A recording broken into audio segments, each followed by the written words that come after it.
akan mendapat malu. Demikianlah sabda Tuhan. Syukur kepada Allah.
Semua yang melihat aku mengolok-olok. Mereka mencibirkan bibir dan menggelengkan kepala. Mereka bilang ia pasrah kepada Allah. Biarlah Allah yang meluputkannya. Biarlah Allah melepaskannya. Bukankah Allah berkenan kepadanya? Allahku, ya Allahku, mengapa kau tinggalkan aku? Sekawanan anjing mengerumuni aku. Gerombolan penjahat mengepung aku. Mereka menusuk tangan dan kakiku. Segala tulangku dapat kuhitung. Allahku, ya Allahku, mengapa kau tinggalkan aku? Mereka membagi-bagi pakaianku di antara mereka dan membuang undi atas jubahku.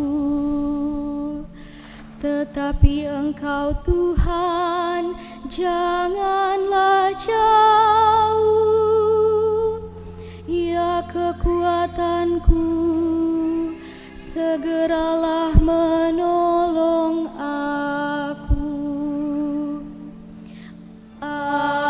Allahku, ya Allahku, mengapa kau tinggalkan aku? Maka aku akan memasyurkan namamu kepada saudara-saudaraku dan memuji-muji Engkau di tengah jemaat. Hai kamu yang takut akan Tuhan, pujilah Dia. Hai segenap anak cucu Yakub, muliakanlah Dia. Gentarlah terhadap Dia, hai hai segenap anak cucu Israel. Allahku, ya Allahku, mengapa kau tinggalkan aku?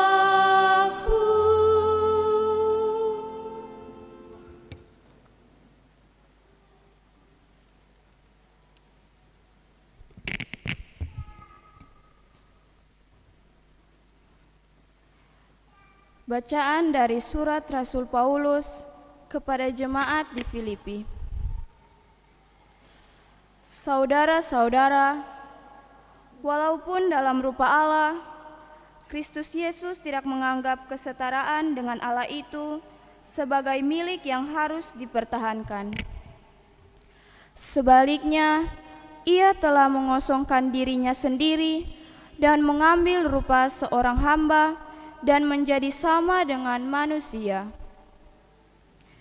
Dan dalam keadaan sebagai manusia, Ia telah merendahkan dirinya dan taat sampai mati, bahkan sampai mati di kayu salib.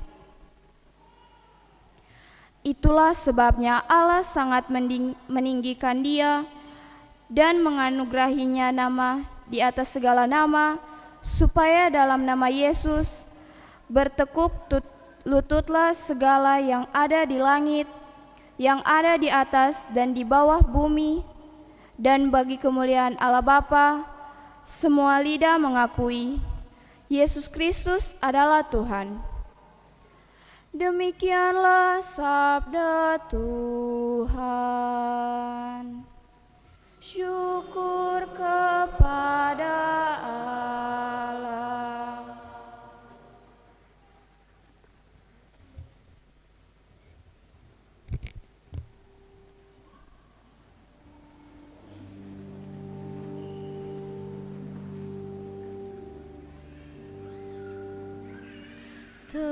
Terpujilah Kristus Tuhan, Raja mulia dan kekal.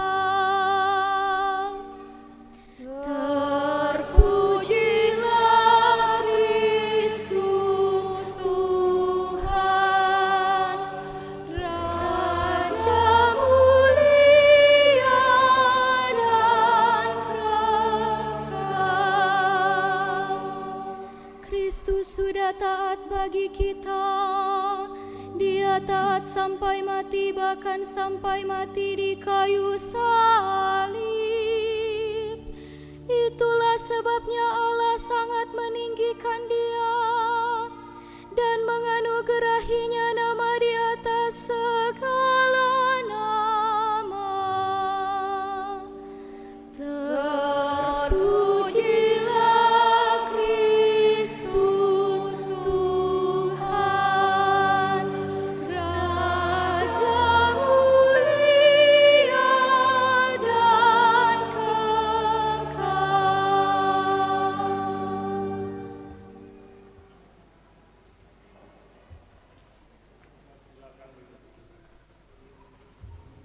Akan duduk.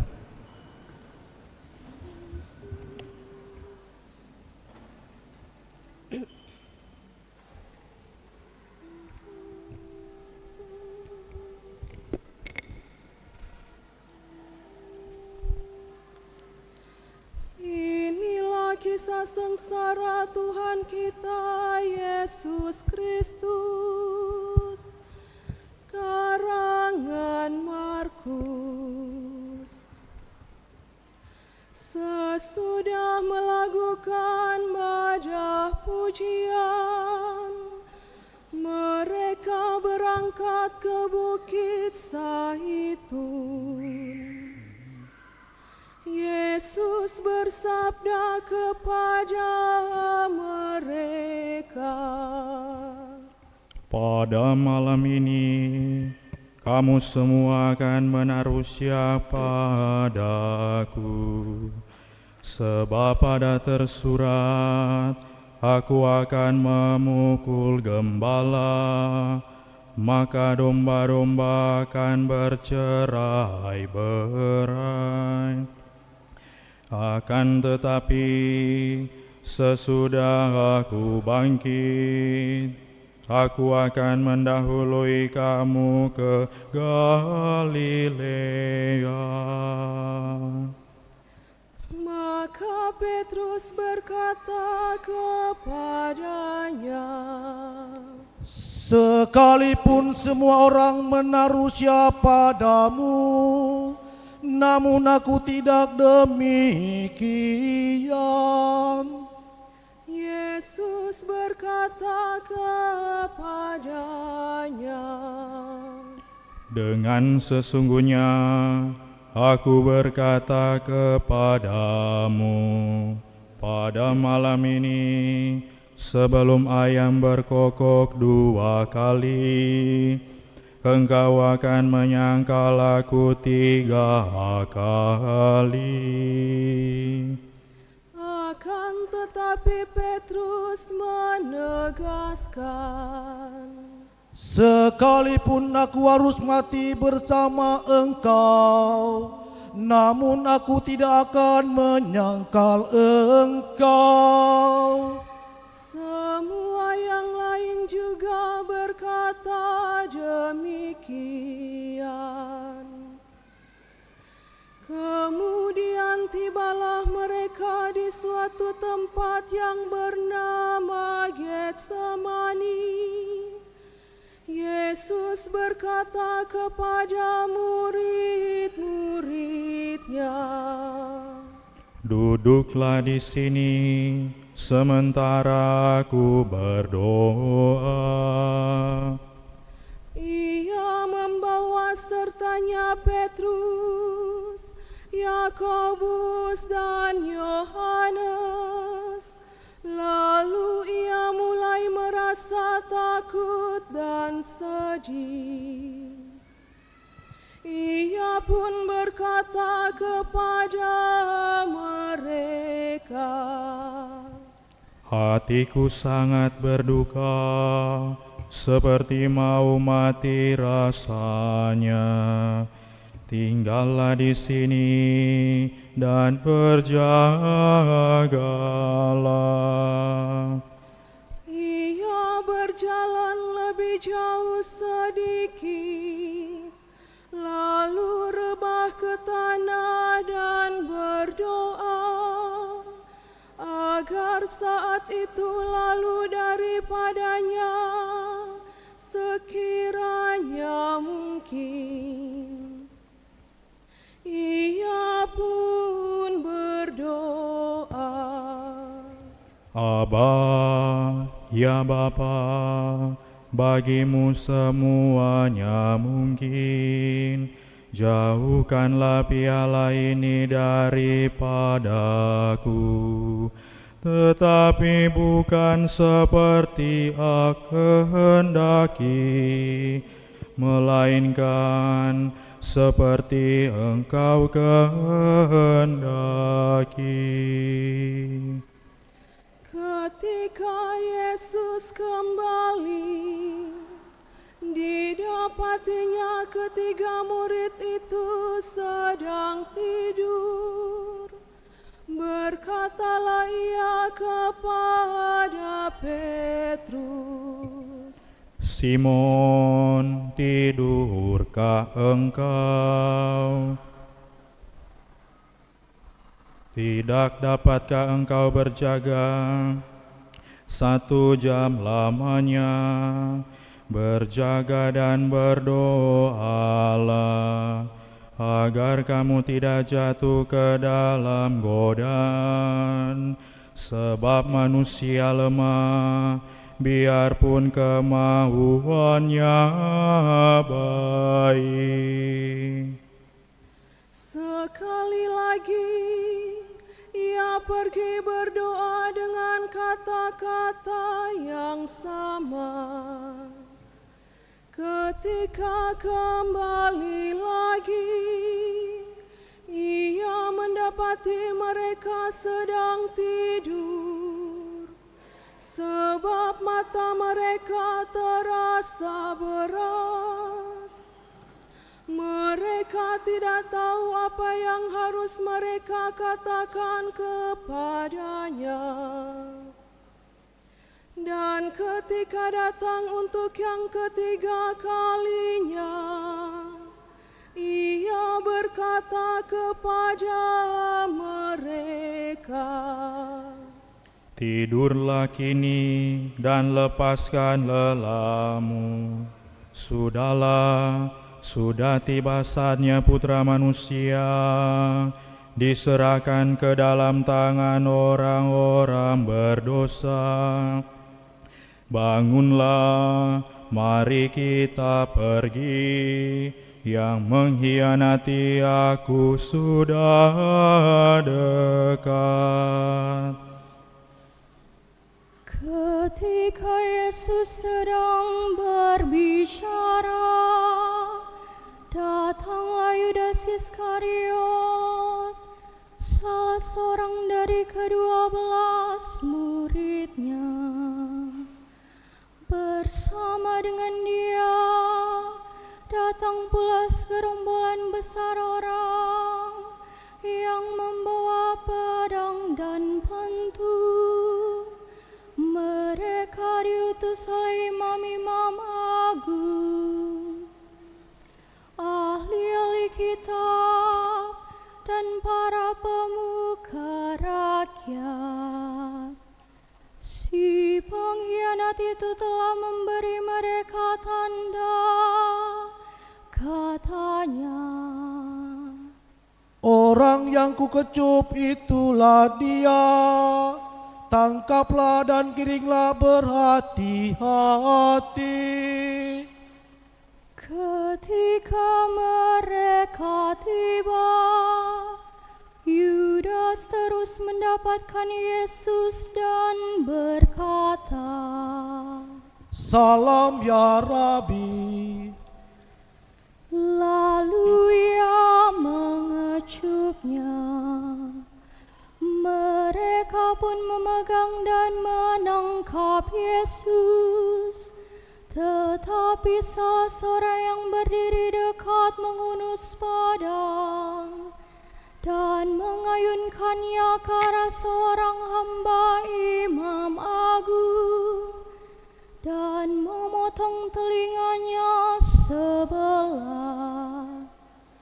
Yesus berkata kepada mereka, Dengan pedang dan pentung, kamu telah menangkap aku. Seolah-olah aku ini seorang penyamun. Setiap hari aku mengajar dalam kenisa di tengah-tengah kamu. Namun kamu tidak menangkap aku. Tetapi biarlah agar digenapi yang tertulis dalam kitab suci.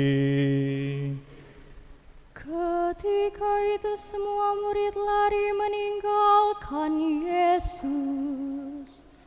Hanya seorang pemuda yang hanya berselimutkan sehelai kain putih mengikuti dia. Mereka menangkapnya, tetapi ia melepaskan kain itu, lalu melarikan diri dengan telanjang.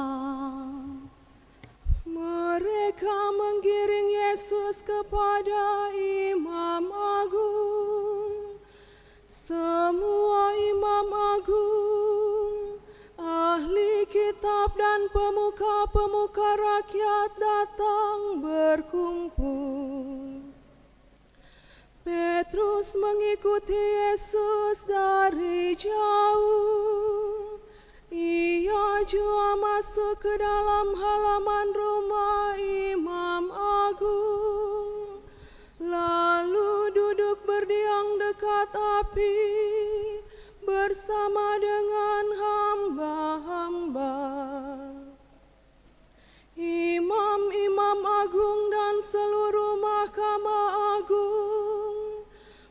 mencari kesaksian melawan Yesus, supaya mereka dapat menjatuhkan hukuman mati atasnya. Tetapi mereka tidak mendapat apa-apa. Banyak orang mengemukakan kesaksian dusta melawan Yesus, tetapi tak ada yang sesuai. Beberapa orang bangkit dan mengemukakan kesaksian dusta dengan berkata, Kami mendengar dia berkata, Aku akan merombak kenisa buatan tangan manusia ini, dan dalam 3 hari aku akan mendirikan yang baru, yang tidak dibuat oleh tangan manusia. Tetapi kesaksian mereka pun tidak bersesuaian. Imam Agung bangkit berdiri di tengah-tengah sidang, serta bertanya kepada Yesus, Tidakkah engkau memberi jawab atas tuduhan mereka terhadapmu? Tetapi Yesus diam saja dan tidak menjawab. Sekali lagi Imam Agung bertanya, Benarkah engkau Kristus, Putera Allah yang terberkati? Jawab Yesus, Akulah dia. Kamu akan melihat Putra Manusia duduk di sisi kanan Allah yang Maha Kuasa dan datang di atas awan-awan langit. maka Imam Agung merobek pakaiannya dan berkata, Untuk apa lagi kita mencari saksi? Kamu telah mendengar rojatnya. Bagaimanakah putusanmu? mereka semua memutuskan bahwa ia harus dihukum mati. Beberapa orang mulai meludahinya.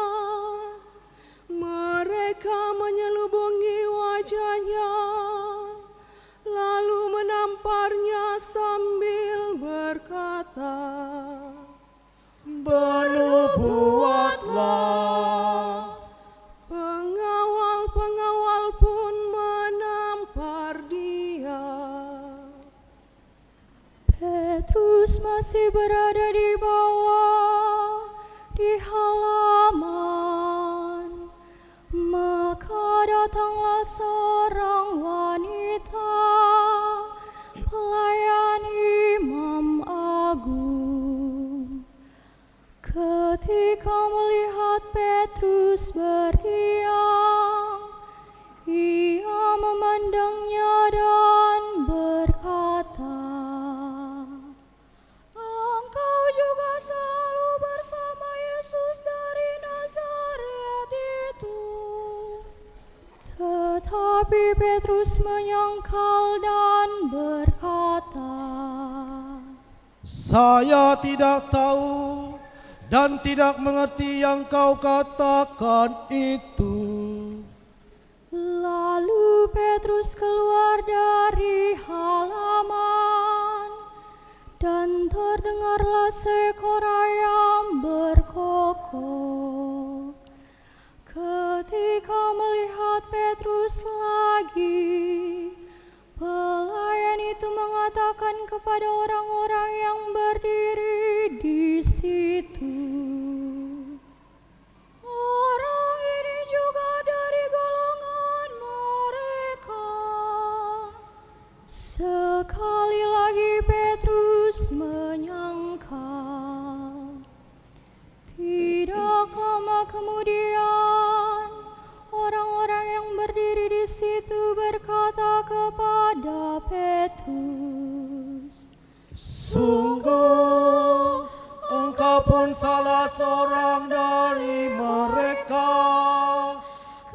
tenang kau orang Galilea. Maka Petrus mulai mengutuk dan bersumpah, katanya, Saya tidak mengenal orang yang kau maksudkan itu. Dan ketika itu juga yang berkokok kedua kalinya. Maka teringatlah Petrus akan perkataan Yesus, sebelum ayam berkokok dua kali, engkau akan menyangkal aku 3 kali. Maka ia pun mulai menangis. Mada Bakti 411. Hai umatku, apa salahku?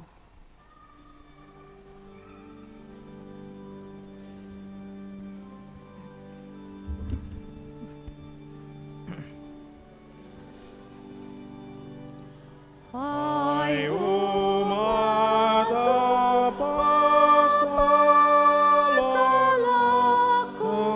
padamu? Jawablah aku kapan kau kususahkan.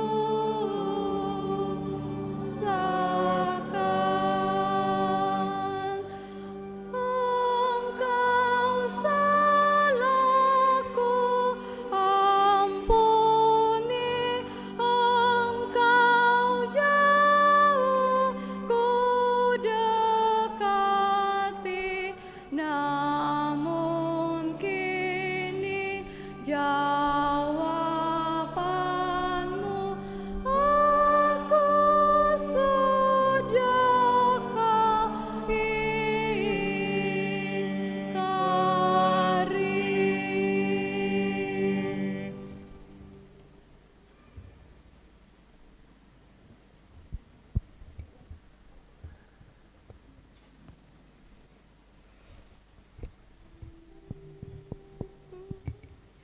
Pagi-pagi benar imam-imam agung, pemuka-pemuka rakyat, ahli-ahli kitab dan segenap mahkamah agung mengambil keputusan.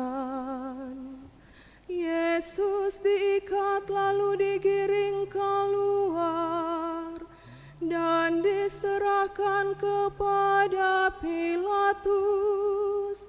Pilatus bertanya, Benarkah engkau raja orang Yahudi? Yesus menjawab, memang benar. Imam-imam agung mengemukakan banyak tuduhan terhadapnya. Pilatus bertanya lagi, Tidakkah engkau menjawab betapa banyak tuduhan mereka terhadapmu? Tetapi Yesus tidak menjawab lagi, sehingga Pilatus sangat heran. Biasanya pada hari raya, Pilatus melepaskan bagi mereka seorang tahanan, seturut pilihan mereka. Ketika itu, ada seorang tahanan bernama Barabas yang ditahan bersama pemberontak lainnya. Dalam pemberontakan ia telah membunuh. Rakyat datang menghadap dan meminta supaya Pilatus menjalankan kebiasaan itu. Pilatus menjawab dan berkata kepada mereka, Maukah kamu kulepaskan raja orang Yahudi? Ia mengetahui bahwa Imam Agung telah menyerahkan Yesus karena iri hati. Tetapi imam-imam agung menghasut rakyat supaya meminta Barabas dilepaskan. Pilatus menjawab, Kalau begitu, apa yang harus kuperbuat terhadap raja orang Yahudi? mereka berteriak, Salibkanlah dia. tetapi Pilatus berkata kepada mereka, Kesalahan apa yang telah dibuatnya? Mereka semakin berteriak, Salibkanlah dia. maka Pilatus yang ingin mengambil hati rakyat melepaskan Barabas bagi mereka, sedang Yesus diserahkannya untuk didera dan kemudian disalibkan.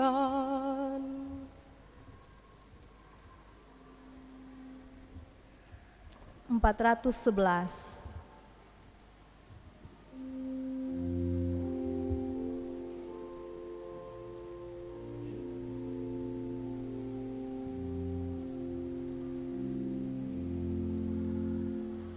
Hai umatku, apa salahku padamu?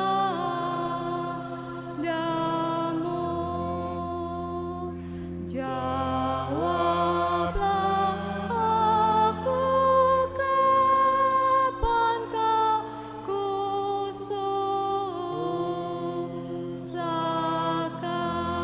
kususahkan? Engkau matiku hidupkan, engkau sakitku sembuhkan, namun kini balasanmu aku sudah salibkan.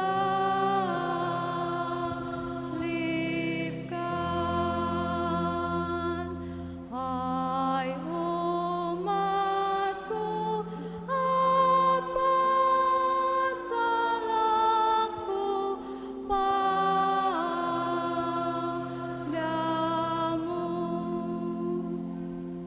Jawablah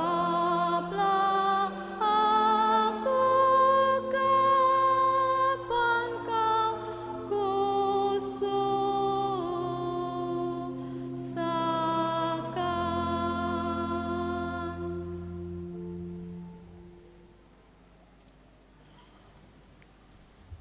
Serdadu-serdadu membawa Yesus masuk ke dalam halaman istana, lalu mengumpulkan seluruh pasukan. Mereka mengenakan padanya selai mantel ungu, menganyam sebuah mahkota duri, dan meletakkannya pada kepala Yesus. Mereka pun memberi salam kepadanya. Salam, hai Raja orang Yahudi. Sesudah itu mereka memukul kepalanya dengan sebuah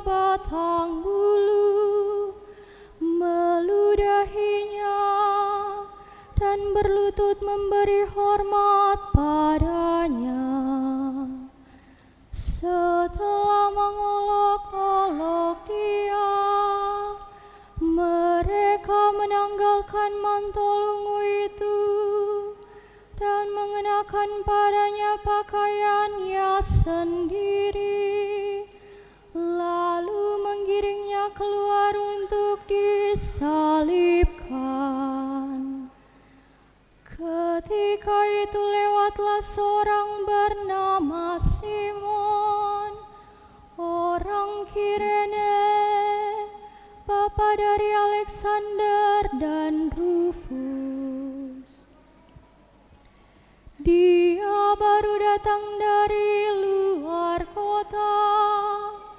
Mereka memaksa dia memikul salib Yesus.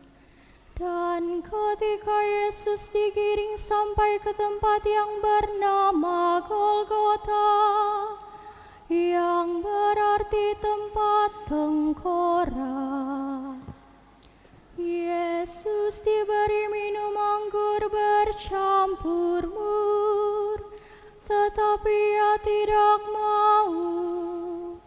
Lalu mereka menyalibkannya dan membagi-bagikan pakaiannya dengan membuang undi. Jam 9 pagi mereka menyalibkan Dia. Alasan hukumannya yang ditulis berbunyi, Raja orang Yahudi. Bersama Dia disalibkan pula 2 orang penyamun, seorang di sebelah kanan dan seorang di sebelah kiri. Maka terpenuhilah sabda kitab suci, Ia terhitung di antara orang-orang jahat. Mana Bakti 379.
Orang-orang yang lewat di situ menghujat Yesus sambil menggeleng-gelengkan kepala mereka berkata,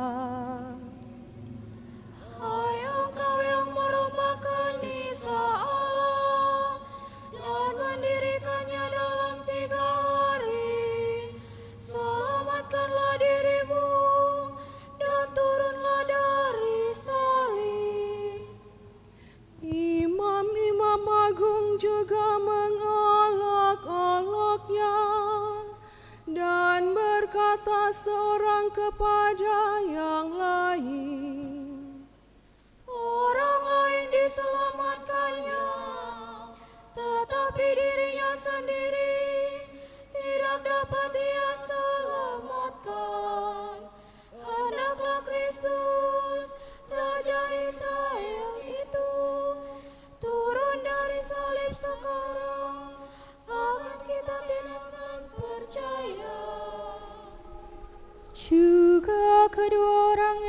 disalibkan bersama Yesus menghinakan Dia.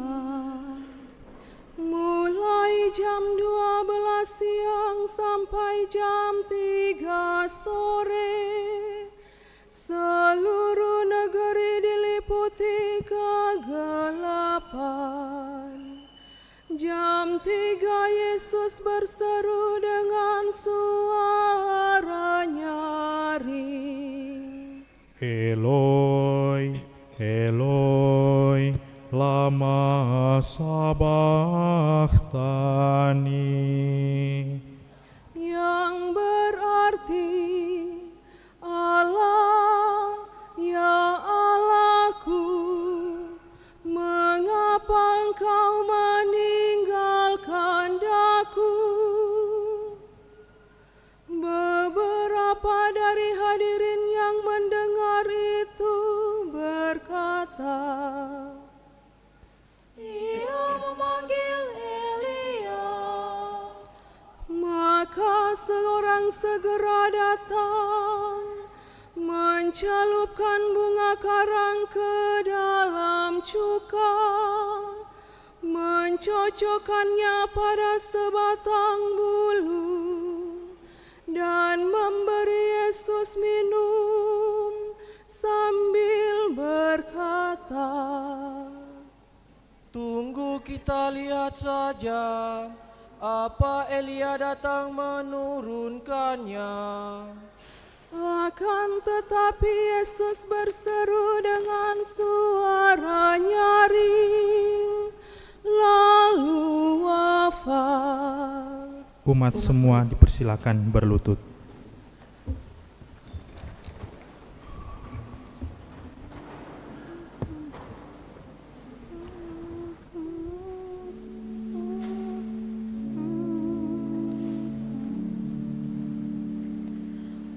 Oh Sri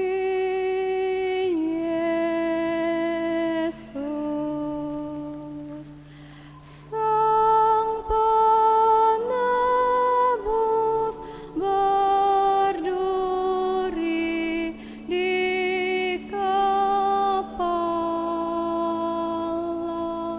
luka parah.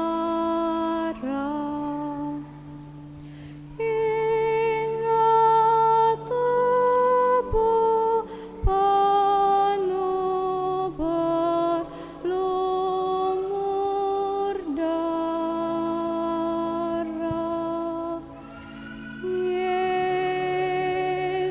Yesusku tanya,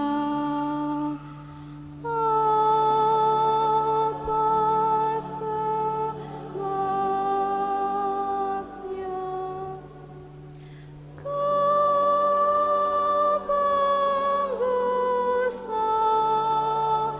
salib ke Golgota?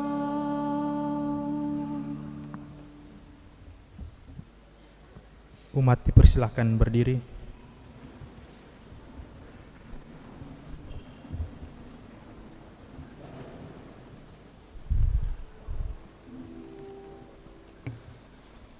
Maka tirai gelisah tercari dua, dari atas sampai ke bawah. Ketika kepala pasukan yang berdiri di depan salib menyaksikan Yesus wafat sambil berseru, ia pun berkata, Sungguh orang ini putera Allah. beberapa wanita berdiri melihat dari jauh, di antaranya Maria Magdalena, Maria ibu Yakobus muda, dan Yoses serta Salome. Ketika itu hadir juga banyak wanita lain. Mereka melayani Yesus ketika ia masih di Galilea dan naik ke Yerusalem bersama dengan dia. Sementara itu hari mulai malam. Hari itu hari persiapan menjelang hari Sabat. Karena itu Yusuf dari Arimatea, seorang anggota Mahkamah Agung, yang juga menantikan kerajaan Allah, dengan berani menghadap Pilatus dan meminta jenazah Yesus. Pilatus heran mendengar bahwa Yesus sudah mati. Maka ia memanggil kepala pasukan dan bertanya, apakah Yesus benar-benar sudah mati? Dan setelah menerima keterangan dari kepala pasukan, Pilatus menyerahkan jenazah Yesus kepada Yusuf. Yusuf pergi membeli kain kafan, lalu menurunkan jenazah Yesus dan mengkafaninya. Sesudah itu ia membaringkannya dalam sebuah makam yang terpahat dalam wadas, lalu menggulingkan batu penutup pintu makam. Maria Magdalena dan Maria ibu Yoses memperhatikan tempat jenazah Yesus dibaringkan.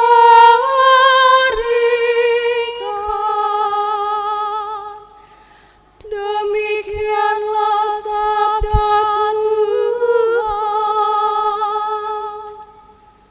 Terpujilah Kristus.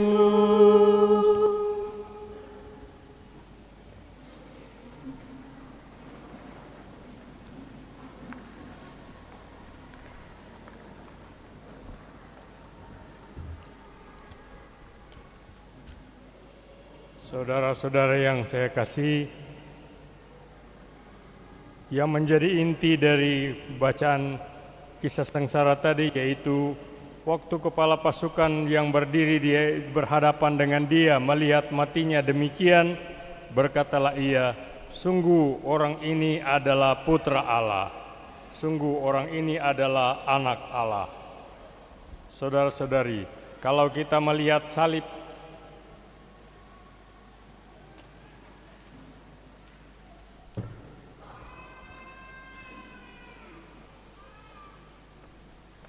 kalau kita lihat salib seperti ini, apa yang ada di pikiran kita? Kita akan berkata ini simbol kekristenan, seperti juga salib-salib yang ada di atas gereja.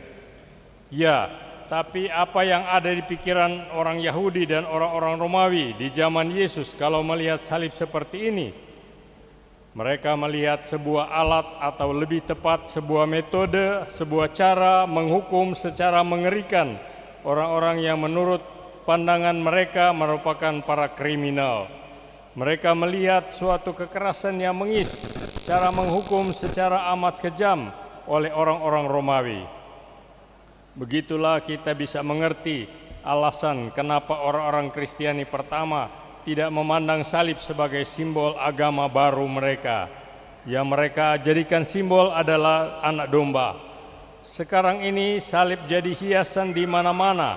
Orang menggantungkan salib di rumah-rumah, di ruang-ruang sekolah, di rumah-rumah sakit, dan di kendaraan, di hidung atau di kalung penyanyi rock, di kerah baju sebagai tanda pemimpin agama Kristiani.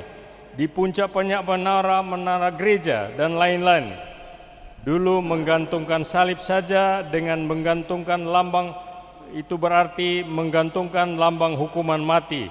Misalnya miniatur gilotin di Perancis, atau di Amerika Selatan miniatur kursi listrik, atau di negara kita miniatur tiang eksekusi mati ditembak, atau di negara-negara lain miniatur eksekusi mati digantung, dan lain-lain. Sekarang mari kita lihat salib ini, salib dengan tubuh Kristus di situ. Sebenarnya maksudnya bukan cuma nama salib ada macam-macam jenis. Yang ini disebut crucifix. Artinya ada salib, ada tubuh Kristus di situ. Apa pikiran orang-orang pada masa itu kalau melihat salib semacam ini? Dalam Injil hari ini dikatakan, waktu kepala pasukan yang berdiri berhadapan dengan dia melihat matinya demikian, berkatalah ia, sungguh orang ini adalah anak Allah. Markus pasal 15 ayat 39. Mungkin timbul tanda tanya di hati kita, apa yang menyebabkan ia menarik kesimpulan ini? Yang ia lihat bukanlah manusia di atas salib, sebab setiap hari sebagaimana salib, ia melihat orang-orang yang dituduh kriminal disalibkan. Ada kalanya satu, ada dua orang, atau tiga orang, seperti ketika hari Jumat sore itu, ketika Yesus disalibkan. Ada kalanya banyak. Jadi bukan orang yang disalibkan yang dia lihat. Kalau pakai bahasa Inggris, yang ia lihat bukanlah who, what, when, 3W.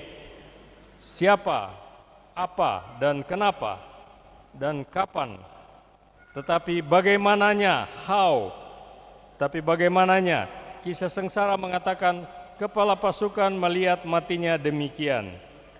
Yang ia lihat adalah bagaimana caranya ia wafat, ia mati, yakni dengan berani, dengan solidaritas, dengan kebebasan, dengan ketaatan, dengan kasih, dengan semangat pengampunan. Saya menjelaskan segi-segi ini. Dengan keberanian, artinya semua penulis Injil menggambarkan bahwa Yesus bukanlah seorang yang takut mati. Ia berani mati. Ia memilih sendiri untuk memikul salib, bukan karena terpaksa, bukan karena dipaksa. Ia melakukannya, ia mengatakan apa yang harus dia katakan. Ia mundur pada saat ia mesti maju. Ia tidak mundur pada saat ia mesti maju, meski risikonya sangat besar. Dengan solidaritas, begitu banyak manusia yang tidak bersalah sebelum dia dan sesudahnya sampai sekarang telah menjadi korban ketidakadilan atau ketamakan manusia-manusia lain. Manusia-manusia itu melakukan demikian karena mereka tidak punya firman Tuhan di dalam hati mereka. Dengan kebebasan, ia dengan bebas dan dengan sadar memikul salib dan mati di salib. Ketika ditangkap untuk dihukum mati, ia tidak diburu-buru atau dicari-cari, bukan buronan. Ia menyerahkan diri di Taman Getsemani. Dengan gampang sebenarnya ia menyeberangi padang pasir untuk tiba di negeri lain di mana hukum Israel tidak berlaku. Tapi itu tidak ia lakukan. Dengan bebas ia menyerahkan diri untuk mati di salib. Dengan ketaatan, ia menanggung semuanya itu karena taat kepada kehendak Bapa yang mau menyelamatkan semua orang berdosa. Kehendakmu Bapa, bukan kehendakmu, bukan kehendakku yang terjadi. Demikian katanya di Taman Eden. Dengan kasih, ia tidak memaki-maki orang-orang yang menyalibkan dia atau yang menyuruh menyalibkan dia. Ia tidak menggumam dalam rasa dendam, nanti kalau aku bebas, aku akan cari kamu dan yang menyalibkan aku. Tapi ia mendoakan mereka supaya Bapa mengampuni mereka, karena mereka tidak tahu apa yang mereka lakukan. Dengan semangat pengampunan, ia mengampuni mereka-mereka yang menyalibkannya. Ia mengampuni penyamun di sebelah kirinya, dan seterusnya. Ia melakukan semuanya itu seraya menyerahkan nyawa. Dalam Injil Markus pasal 10 ayat 45 ia berkata, Anak manusia datang bukan untuk dilayani, melainkan untuk melayani dan untuk memberikan nyawanya menjadi tebusan bagi banyak orang. Seraya menyerahkan nyawa, ia telah melakukan ini di sepanjang hidupnya, mulai saat kelahirannya, pengungsiannya, pengajarannya, mukjizat-mukjizatnya, dan seterusnya. Dan saat wafatnya ini merupakan puncak dari penyerahan nyawa ini. Sungguh orang ini adalah anak Allah, kata kepala pasukan. Ini bukan pengakuan subjektif. Allah Bapa sendiri berkata, inilah anakku yang kukasihi, dengarkanlah dia. Orang banyak di masa itu tidak sanggup melihat hal ini karena mereka tidak punya firman Tuhan di dalam hati mereka. Dan oleh karena ia sudah bangkit, maka sampai kini ia tetap menyerahkan nyawa untuk kita, untuk semua, menjadi tebusan bagi banyak orang, kata Injil.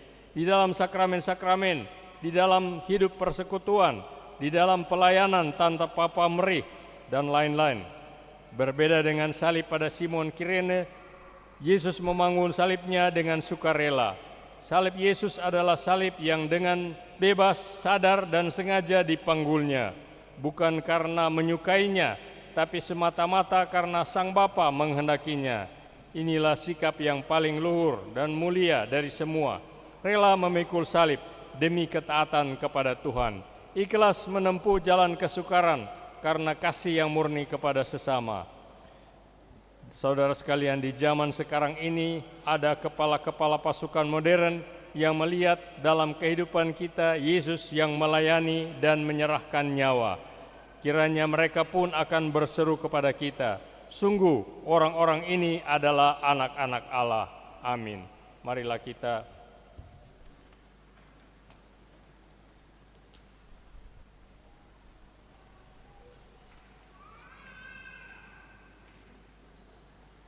saudara sekalian, hari ini ada saudara kita Francisca Celia Barina Malendes yang akan diterima dalam gereja Katolik. Saya mengundang saudara ini untuk datang ke depan altar bersama dengan para penjamin.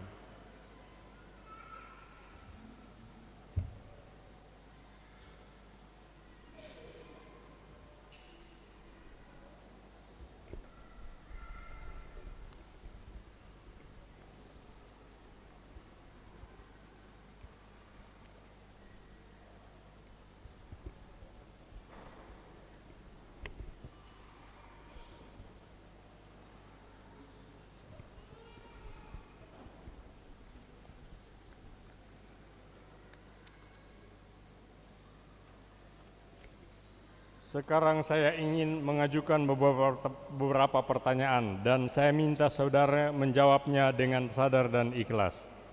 Saudari Francisca Celia Barina Malendes, maukah Anda menjadi anggota Gereja Katolik yang kudus secara bebas tanpa paksaan dari siapapun? Tahukah Anda dengan secukupnya tentang isi agama Katolik serta tuntutan-tuntutan terhadap seorang anggota Gereja Katolik? Yakinkah Anda bahwa pembaptisan yang Anda terima dahulu adalah pembaptisan yang sah?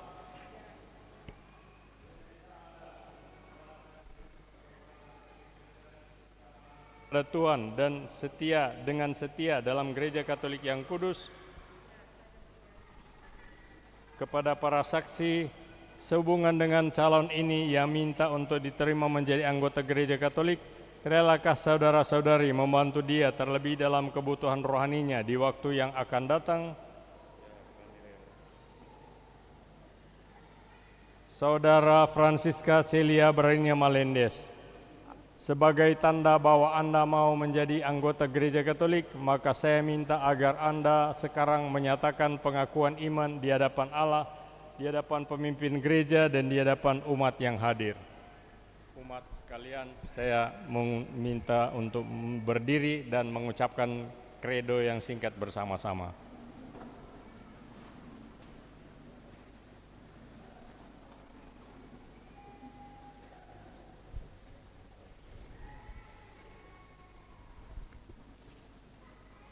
Aku percaya akan Allah, Bapa yang Maha Kuasa, Cipta langit dan bumi, dan akan Yesus Kristus, Putranya yang tunggal Tuhan kita, yang dikandung dari Roh Kudus, dilahirkan oleh perawan Maria, yang menderita sengsara dalam pemerintahan Pontius Pilatus, disalibkan.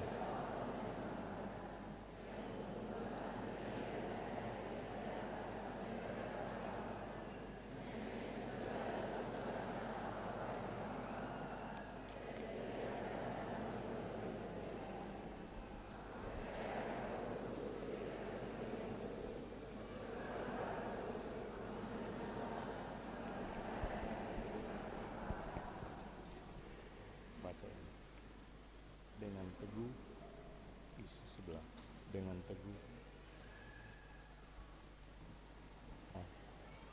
Dengan teguh aku menerima semua perkara yang ditetapkan dan diresmikan oleh Gereja Kudus, yaitu tentang ajaran iman dan kesusilaan. Semuanya itu aku menerima sesuai dengan arti yang ditetapkan oleh Gereja Kudus, terutama tentang sakramen-sakramen dan kepemimpinan Bapa Suci di Roma. Demikian kiranya Allah dan Injil suci ini menolong aku.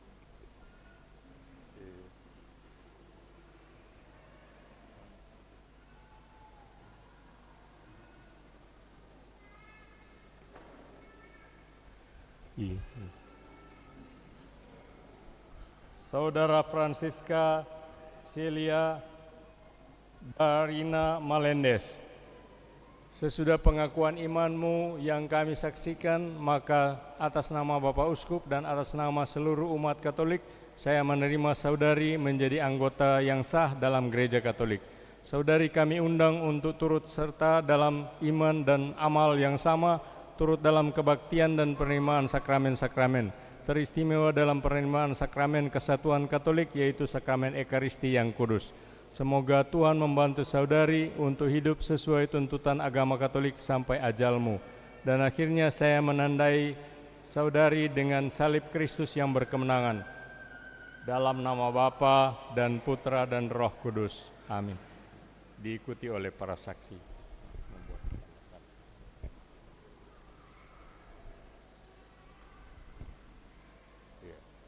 Sudah. Selamat.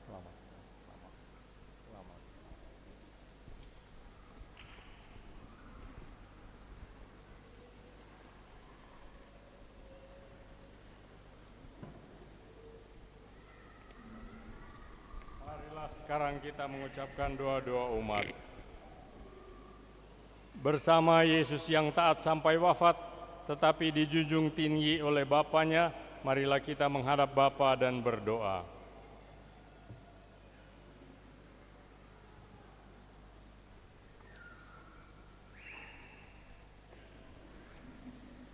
Bagi gereja yang menderita, ya Bapa, tabahkanlah mereka yang menderita, dihina, difitnah karena imannya, agar mereka tetap berpengharapan bahwa sesudah cobaan akan datang pembebasan. Marilah kita mohon, Tuhan, dengarkanlah umat-Mu. Bagi para pemimpin masyarakat, ya Bapa, dampingilah para pemimpin masyarakat agar tetap memperjuangkan kesejahteraan umum dan tidak tergoda untuk mementingkan kepentingan diri sendiri. Marilah kita mohon, Tuhan, dengarkanlah umat-Mu. Bagi saudara-saudara kita yang sedang menderita karena peperangan, ya Bapa, lindungilah para warga yang sedang menderita karena peperangan. Lunakanlah hati para pemimpin bangsa, berkatilah setiap usaha untuk perdamaian, dan berilah para warga pengharapan akan datangnya kedamaian dan ketentraman. Marilah kita mohon, Tuhan, dengarkanlah umat-Mu. Bagi kita sendiri yang berkumpul di sekitar altar ini, ya Bapa yang Maha Murah, curahkanlah semangat Yesus Kristus Putra-Mu dalam diri kami, agar kami dapat saling membantu dalam memanggul salib kehidupan kami sehari-hari dalam mengikuti jejak putramu. Marilah kita mohon, Tuhan, dengarkanlah umat-Mu. Bersama umat wilayah rohani Santo Fidelis dari Sigmaringen, sebagai penyelenggara misa hari ini, kita mohon doa untuk kebersamaan umat wilayah rohani Santo Fidelis dari Sigmaringen. Bersama keluarga Pangemanan Tindangen, kita bersyukur atas rahmat, berkat, dan penyertaan Tuhan dalam keluarga sehubungan dengan ulang tahun yang ke-43 dari ibu keluarga Susan Tindangen pada tanggal 24 Maret 2024 ini. Semoga Tuhan memberkati hidup, karya, dan cita-cita dari ibu Susan Tindangen. Kita bersama keluarga, kita berdoa untuk keselamatan jiwa dari Lim Sui Beng, meninggal tanggal 1 Juni 2023, Lim Sui Seng meninggal tanggal 13 Maret 2006, dan Lim Sui Oan meninggal tanggal 22 Maret 2000. Semoga Tuhan memberi istirahat kekal kepada mereka dan menjadi pendoa-doa bagi keluarga yang mencintai mereka yang masih berjuang di dunia ini. Bersama keluarga Pinangkaan Kodoati, kita berdoa untuk keselamatan jiwa dari Papa Opa Edward Abraham Pinangkaan yang meninggal tanggal 24 Maret 2006, Mama Oma Durin Sisilia Kodoati meninggal 10 Januari 2010, Tante Oma Matilda Kodoati meninggal 1 Maret 2020. Semoga Tuhan memberi istirahat kekal kepada mereka dalam rumahnya bersama para kudus di surga dan menjadi pendoa bagi keluarga yang mencintai mereka yang masih diperkenankan Tuhan berjuang di dunia ini. Kami mohon, kabulkanlah doa kami, ya Tuhan. Marilah kita hening sejenak untuk menyampaikan doa-doa pribadi kita. Allah Bapa kami di surga, demi cinta kasih-Mu, Engkau menghendaki kami menjadi putra-putrimu berkat jasa Yesus Kristus Putramu. Kami mohon terimalah dan kabulkanlah permohonan kami dengan pengantaraan Kristus Tuhan kami. Amin.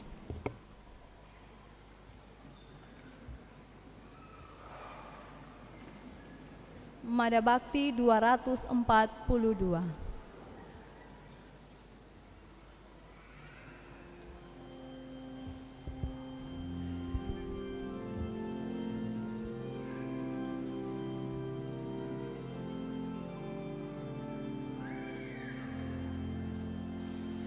Roti dan anggur ini terimalah ya Bapa.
229.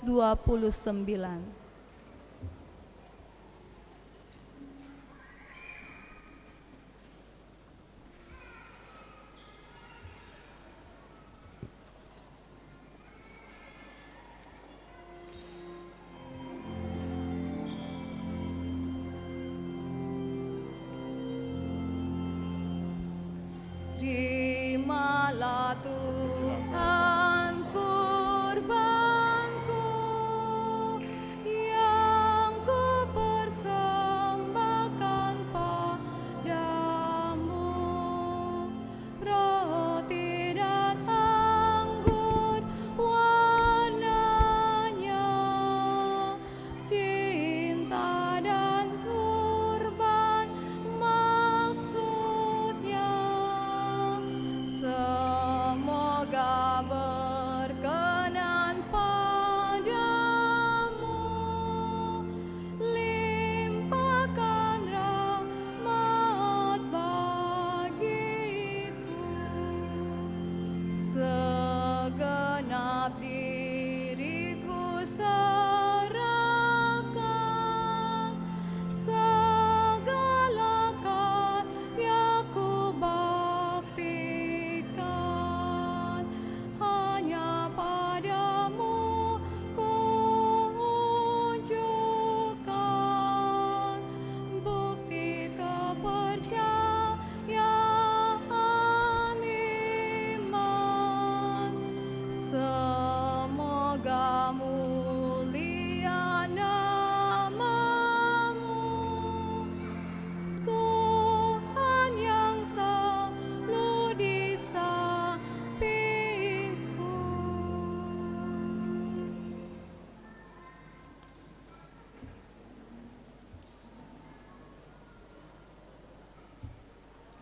Dua ratus 32.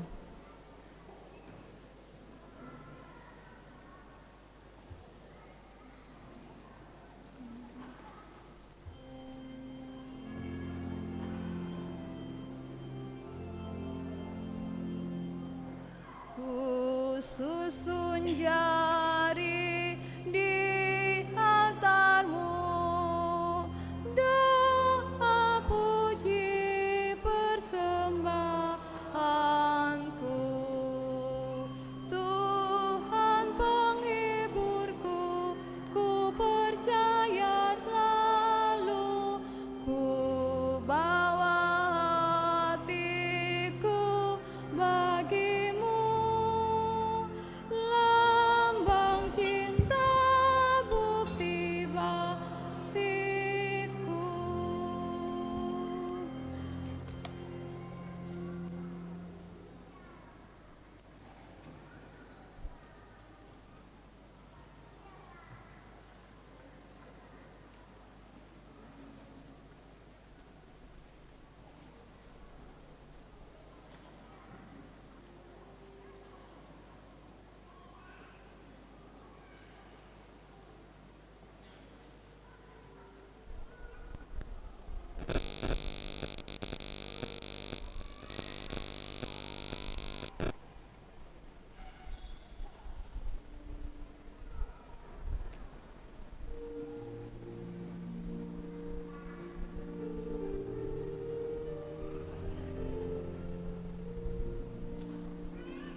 Berdoalah saudara-saudari agar dengan membawa ke altar sukacita dan jerih payah setiap hari, kita menyiapkan diri untuk mempersembahkan persembahan yang berkenan kepada Allah Bapa yang Maha Kuasa.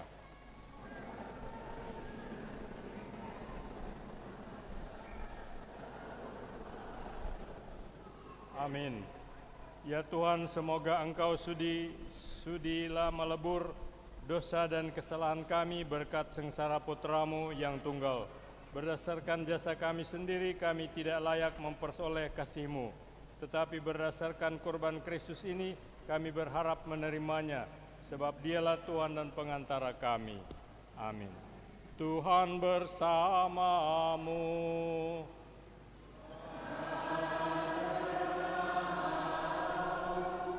Marilah mengarahkan hati kepada Tuhan.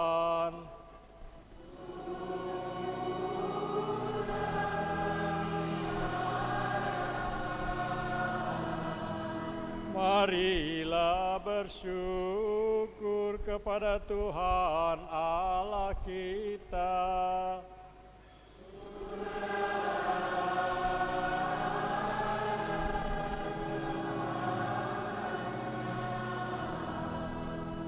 Sungguh pantas dan benar, layak dan menyelamatkan, bahwa kami selalu dan dimanapun bersyukur kepadamu Tuhan, Bapa yang kudus, Allah yang maha kuasa dan kekal, dalam Kristus Tuhan kami. Makin dekatlah hari-hari sengsaranya, Ia menyelamatkan, serta kebangkitannya yang mulia. Pada hari-hari itulah kesombongan musuh lama ditaklukkan, dan sakramen penebusan kami dikenangkan. Dengan pengantaran Kristus itu, para bala malaikat bersukacita di hadapan-Mu dalam keabadian, menyembah keagungan-Mu. Kami mohon perkenankanlah kami memadukan suara dengan mereka dalam sukacita bersama sambil berseru.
Sungguh kuduslah Engkau Tuhan, sumber segala kekudusan. Maka kami mohon kuduskanlah persembahan ini dengan pencurahan Roh-Mu, agar bagi kami menjadi tubuh dan darah Tuhan kami Yesus Kristus.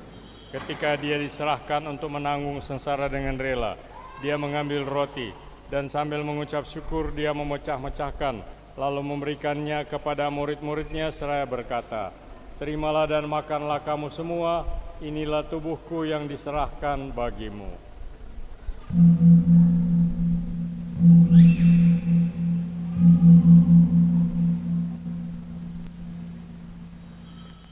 Demikian pula sesudah perjamuan ia mengambil piala. Sekali lagi dia mengucap syukur kepadamu, memberikannya kepada murid-muridnya seraya berkata, "Terimalah dan minumlah kamu semua. Inilah piala darahku, darah perjanjian baru dan kekal, yang ditumpahkan bagimu dan bagi semua orang demi pengampunan dosa. Lakukanlah ini sebagai kenangan akan daku."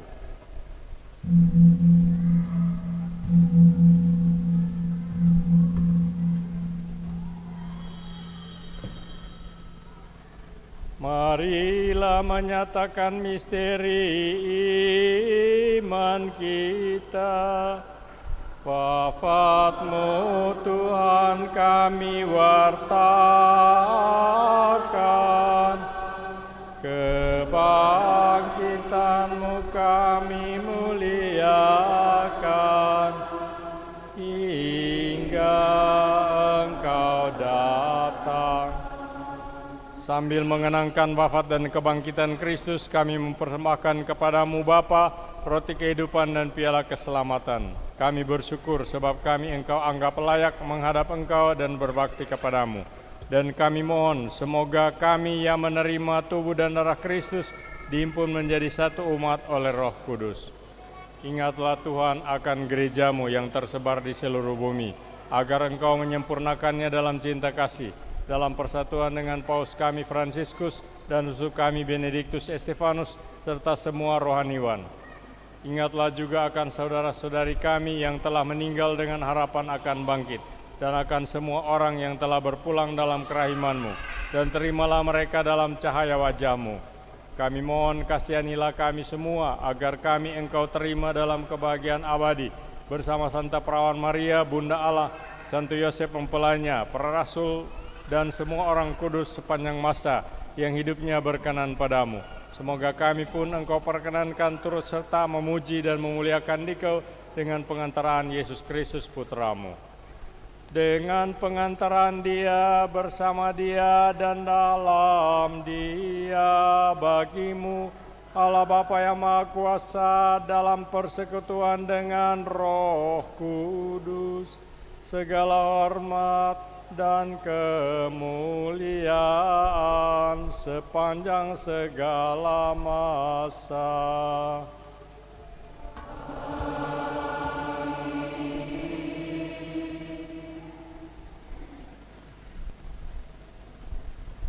Saudara-saudari, Yesus berdoa kepada Bapa agar Ia memberi kekuatan untuk melaksanakan kehendak-Nya. Mari kita ikut serta dengan Dia dalam doanya yang penuh kepercayaan.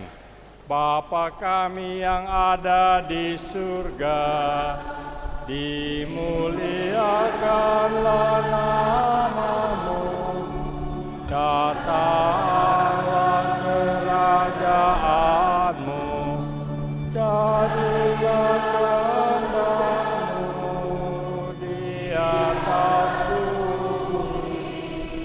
seperti di dalam surga. Berilah kami rezeki pada hari ini, dan ampunilah kesalahan kami, seperti kami pun mengampuni yang bersalah kepada kami. Dan janganlah masukkan kami ke dalam pencobaan, tetapi bebaskanlah kami dari yang jahat. Bebaskanlah kami ya Tuhan dari dosa dan dari segala kejahatan, dan anugerahilah kami pengampunan dan damai sejahtera-Mu. Dalam belas kasih-Mu berilah pengharapan dan cinta kasih kepada mereka yang ditinggalkan dan menderita sekali oleh karena salib-salib mereka. Tuntunlah kami semua maju dalam pengharapan ke arah kedatangan kembali ke tengah kami, Tuhan dan Penyelamat kami, Yesus Kristus. Sebab Engkaulah Raja yang mulia dan berkuasa,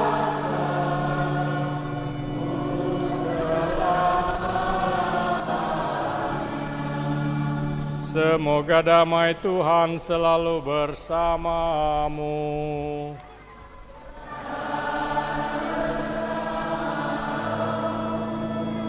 Marilah kita sebelum tampil untuk menerima komuni kudus, kita saling memberi salam damai kepada sesama.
Lihatlah anak domba Allah yang tanpa noda dosa, yang menderita dan wafat demi dosa-dosa kita.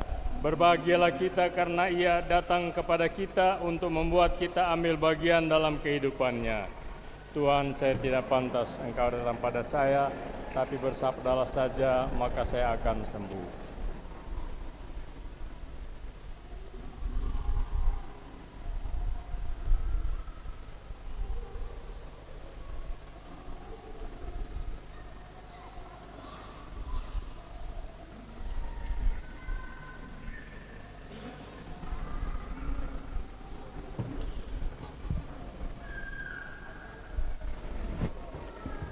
Umat sekalian, sesuai dengan aturan gereja bahwa yang menyambut tubuh Kristus adalah mereka yang Katolik, mereka yang sudah dibaptis atau dipermandikan, mereka yang sudah menerima komuni pertama atau sakramen Ekaristi, dan mereka yang tidak ada halangan. Terima kasih.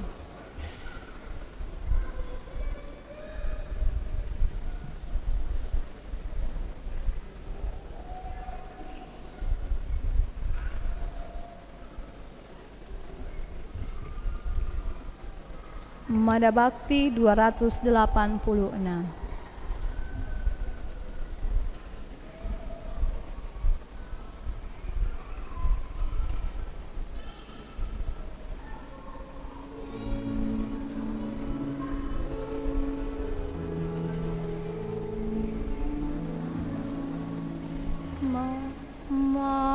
Marilah ya Yesusku, penebus dan gembala, ya kekasih jiwaku, lawatilah hatiku.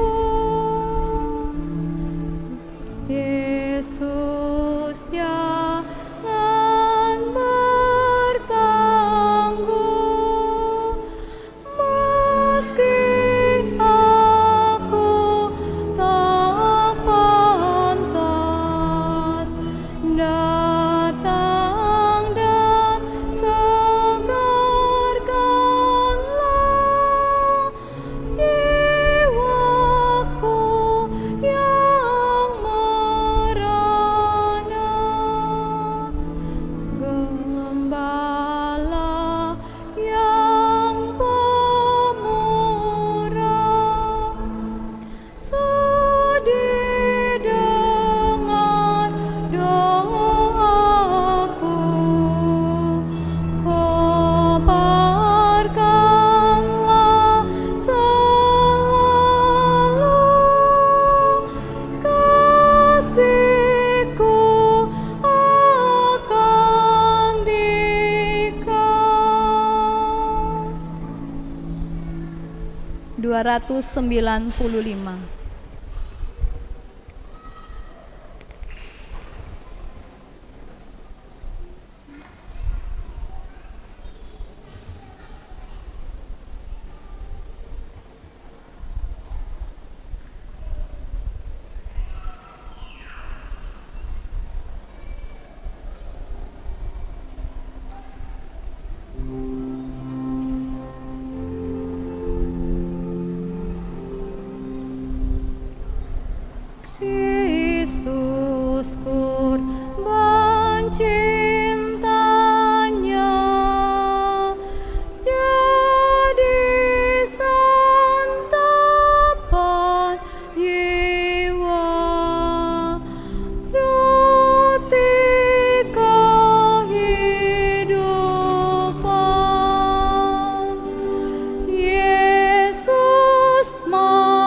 385.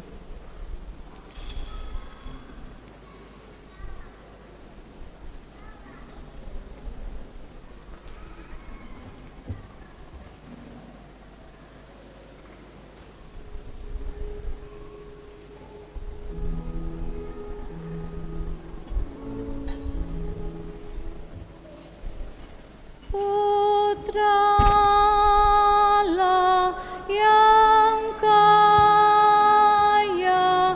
sudi jadi papa. Putralah yang mulia hinakan dirinya,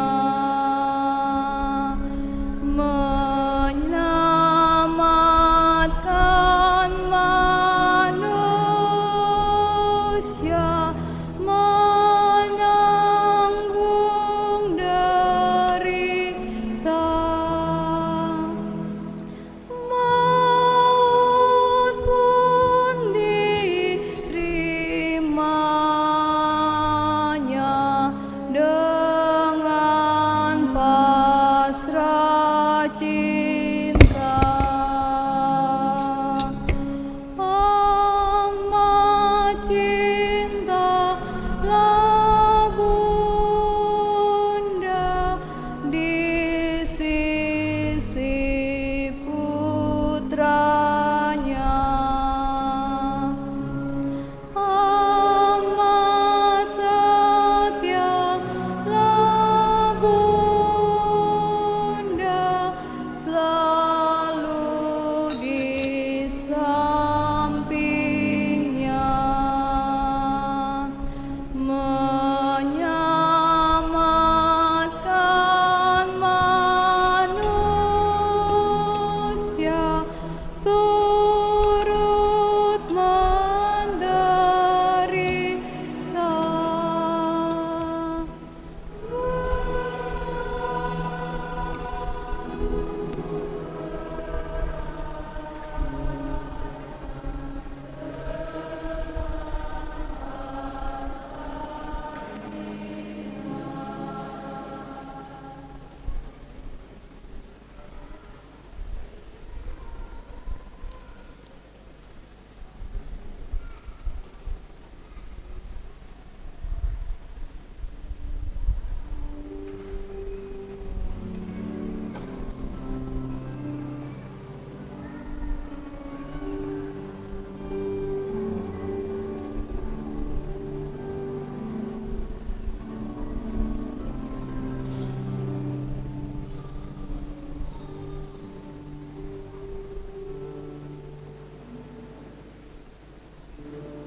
Marilah kita berdoa.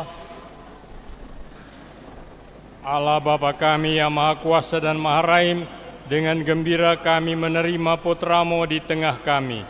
Dan kami pun telah mengenangkannya dengan penuh rasa syukur, betapa berat dan hina Ia menderita agar kami hidup. Peliharalah buah belas kasih-Mu dalam diri kami, semoga dengan rela pula kami memanggul salib kami, mengikuti jejaknya, menempuh jalan penderitaan menuju kebangkitan mulia. Sebab Dialah Tuhan dan pengantara kami. Amin. Marilah kita duduk untuk mendengarkan beberapa warta gereja.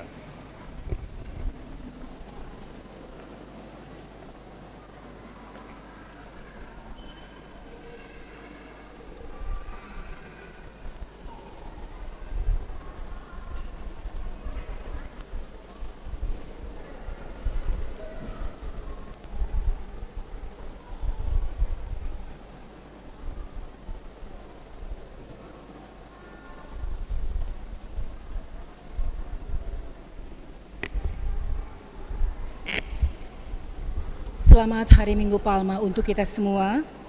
Pengumuman gerejani yang pertama disampaikan, banyak terima kasih kepada Pastor Paroki, Pastor Petrus Pitinangon PR yang telah memimpin perayaan Minggu Palma ini, juga kepada para petugas liturgi, PPA dan Kostor, kepada komunitas suster-suster YMY yang sudah membantu membagikan komuni dan juga frater, dan kepada penyelenggara misa pagi Wilayah Rohani Santu Fidelis de Sigmaringen, kepada pembina dan pendamping sekami paroki serta stasi dan wilayah-wilayah rohani, dekorasi Wilayah Rohani Santu Lorenzo Ruiz, kebersihan KBK Santu Fransiskus Assisi, tim Komsos, petugas parkir LC, petugas tata laksana,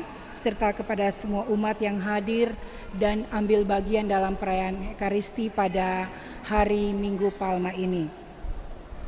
Informasi yang pertama, petugas penyelenggara liturgi pekan depan Minggu 31 Maret 2024, Hari Raya Paskah, misa pagi Wilayah Rohani Santo Ambrosius, sore Wilayah Rohani Santa Maria Ratu Rosario, dekorasi Wilayah Rohani Santa Ursula, kebersihan Wanita Katolik Republik Indonesia Santa Bernadette de Subiro.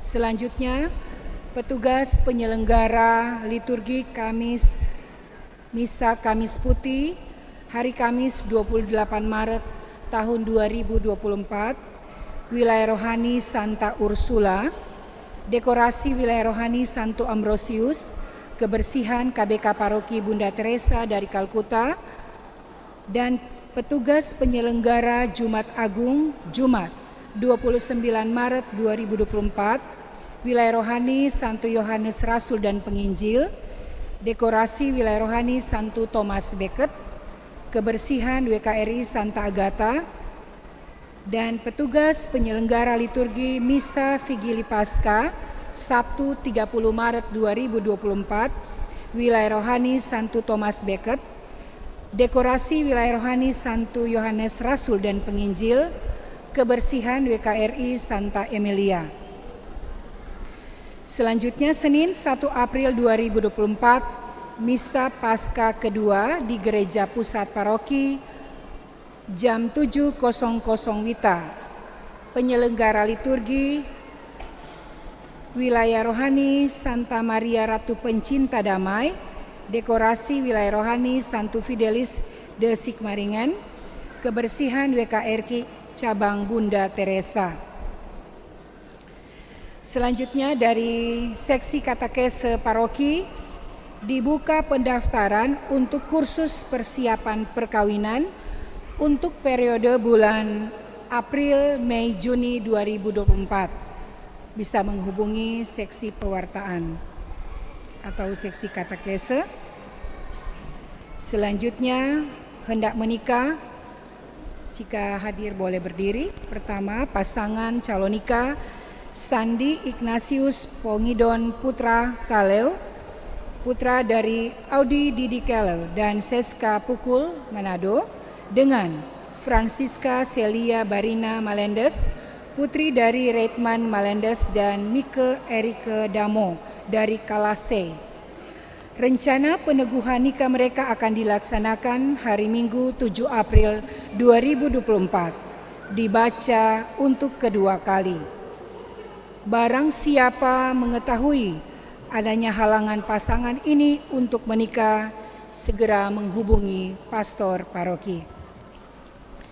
Selanjutnya informasi dari pastor paroki. Yang pertama, hari Selasa lalu, Ibu Kepala dan petugas dari Kompleks Megamas Manado telah mendrop beberapa sak untuk diisi sampah plastik dan sampah lainnya. Ini adalah mengikuti hasil keputusan rapat DPP Sekevikepan Manado di Paroki Santo Mikael Perkamil, supaya tahun ini ada aksi nyata dari APP yang dirasa selama ini tidak ada. Sisa-sisanya sesudah direnungkan selama masa puasa dan selesai. Tahun ini diharapkan ada kelanjutannya. Sampah-sampah diolah menjadi pupuk anorganik. Ada aksi nyata APP tahun 2024 ini sehingga menjadi habitus yang berkelanjutan sebagai hasil peninggalan untuk anak cucu kita. Kepada petugas pengumpul, pastor telah mengatakan nanti diambil kembali karung sampah hari Sabtu 30 Maret 2024. Karena pekan ini yang lalu belum ada isinya. Nanti pastor akan mengumumkan di gereja pada hari ini. Saya sudah membacakan pengumumannya. Dan umat mohon membawa kantong sampah sendiri untuk sampah yang dipungutnya untuk kemudian dimasukkan di sak sampah di pastoran. Yang kedua, minggu lalu ada sosialisasi ME sesudah misa pagi di Paroki Bunda Teresa dari Kalkuta. Dimohon agar pasangan suami istri di Paroki Bunda Teresa dari Kalkuta untuk ikut dalam Marriage Encounter Distrik 8 Keuskupan Manado. Tujuannya adalah untuk mengeratkan relasi suami istri dalam sakramen perkawinan dalam menghadapi berbagai tantangan zaman yang mengancam relasi ini. Pasangan-pasangan suami istri akan mengikuti weekend di Lota dalam bulan ini. Bisa menghubungi animator atau pengurus ME di Paroki Bunda Teresa dari Kalkuta. Yang ketiga, pada hari Jumat pagi tanggal 29 Maret 2024, sesudah upacara jalan salib di paroki yang akan dimulai pada pukul 7.00 WITA, ada kerja bakti seluruh umat paroki sebagai aksi nyata paroki APP tahun 2024 dengan berjalan sambil pungut sampah di jalan. Kemudian sampah-sampah ini dikumpulkan di pastoran untuk selanjutnya akan diserahkan ke petugas dari Kompleks Megamas Manado dan mereka akan mengolah untuk menjadi pupuk anorganik. Selanjutnya disampaikan bahwa di dalam warta paroki dan pengumuman di WhatsApp group telah disampaikan bahwa ini untuk mengoreksi yang kemarin bahwa semua pada tanggal hari Jumat Agung jam 3 akan diadakan serempak di pusat paroki maupun di stasi-stasi. Untuk stasi Koka Mapanget Barat akan dipimpin oleh Frater Diros Ogon. Untuk informasi keuangan bisa dibaca di dalam warta paroki. Dan sekali lagi disampaikan banyak terima kasih kepada seluruh umat yang sudah menyumbang baik untuk pusat paroki maupun untuk stasi.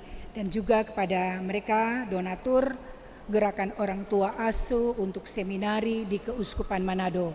Terima kasih banyak untuk para donatur dari paroki Bunda Teresa dari Kalkuta Geria Paniki Indah.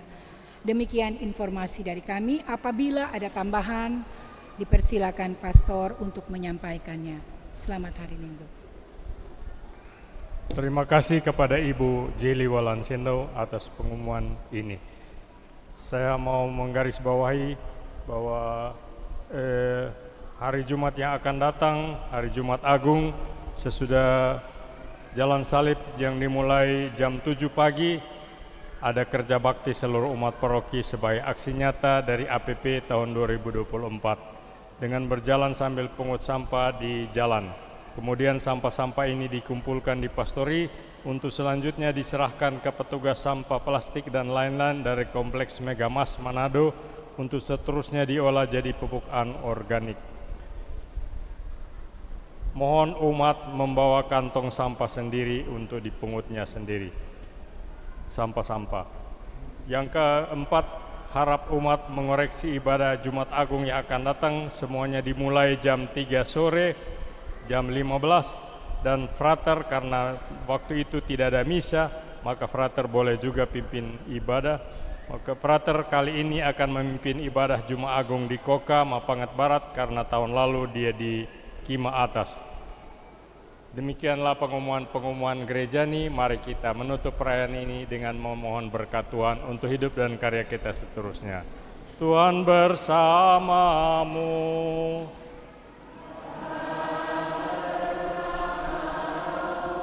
Saudara sekalian diberkati, dihibur, diteguhkan, dan diutus oleh Allah Maha Pengasih, Bapa dan Putra dan Roh Kudus.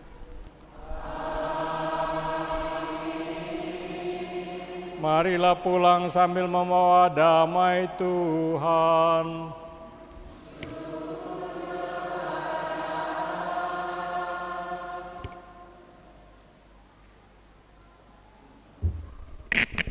Puji syukur 487.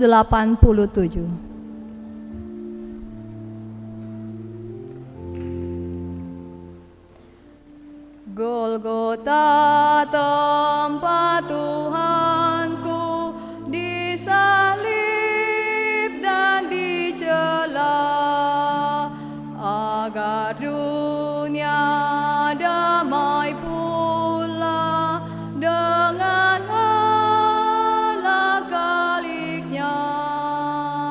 Dari sanalah mengalir sungai kasih karunia bagi orang yang berdosa yang memandang Golgota. Bunda Teresa dari Kalkuta, doakanlah kami yang berlindung padamu. Terima kasih, selamat siang.